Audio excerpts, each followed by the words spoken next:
ng buhay at nagbibigay ng kaligtasan.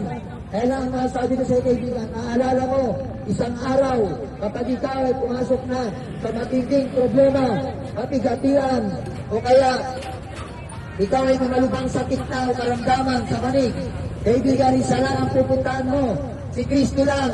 Maalala mo ang Panginoon, maalala mo ang Diyos na nagbibigay ng buhay, nagpapagaling. Kaya mga kaibigan, ang totoo. Kaya nga mga kaibigan, kami patuloy na nangangaral, nagpapahayag ng libre. Wala kaming dalang supot, wala kaming dalang sobre. Ito ay libreng pangangaral. Isa lang ang nais ng Diyos. Buksan mo ang puso mo. Huwag ka magmatigas. Walang matigas na tinapay sa mainit na kape. Tandaan yan. At walang matigas na tao sa harapan ng Panginoon. Luluhod at luluhod tayo lahat sa Panginoon.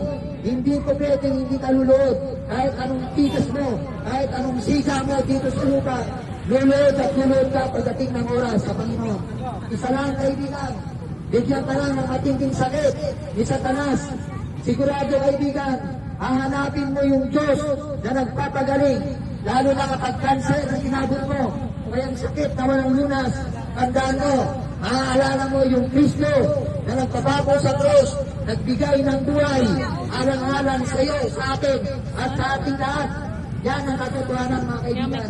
Kaya kung ako sa iyo, huwag kang magbingi-bingihan.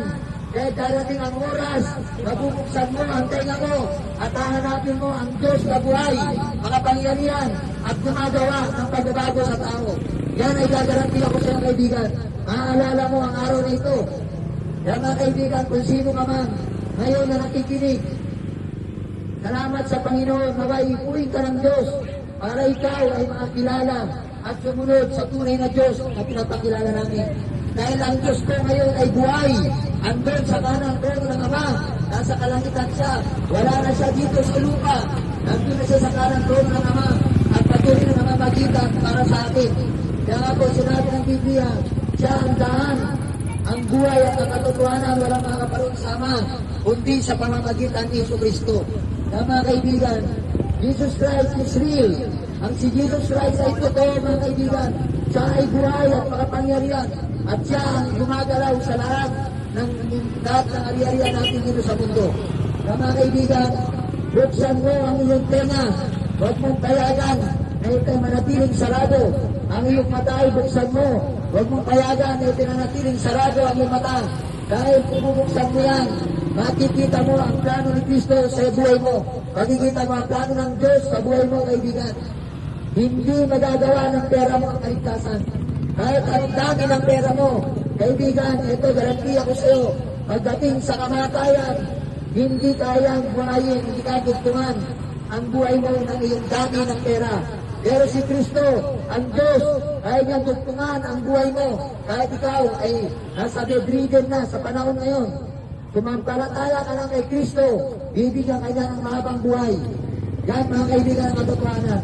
Kaya nga mga kaibigan, ulit-ulitin po namin ito, hindi kami magsasawa na kami po ay magpapangaral o magpapahayag o mangangaral dito sa lugar po ito.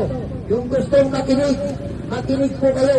Yung ayaw kong makinig, okay lang po yan. Dahil ang Diyos isang araw, bubuksan din niya ang tenga mo. Handaan mo yan. Bubuksan ng Diyos ang tenga mo at maaalala mo ang Diyos palitan sa nasa panig ng karamdaman. Yan ang katotohanan mga kaibigan. Kaya kami ko ay patuloy na mangangaral. Maraming pong salamat sa lahat na nakinig. At nawa po yung mga babasahin na aming itinabigay. Sana po buklatid po ninyo ito. I-check nyo po sa Biblia. Tignan ninyo kung totoo yung mga kalagay dyan ng mga verses ng Bible.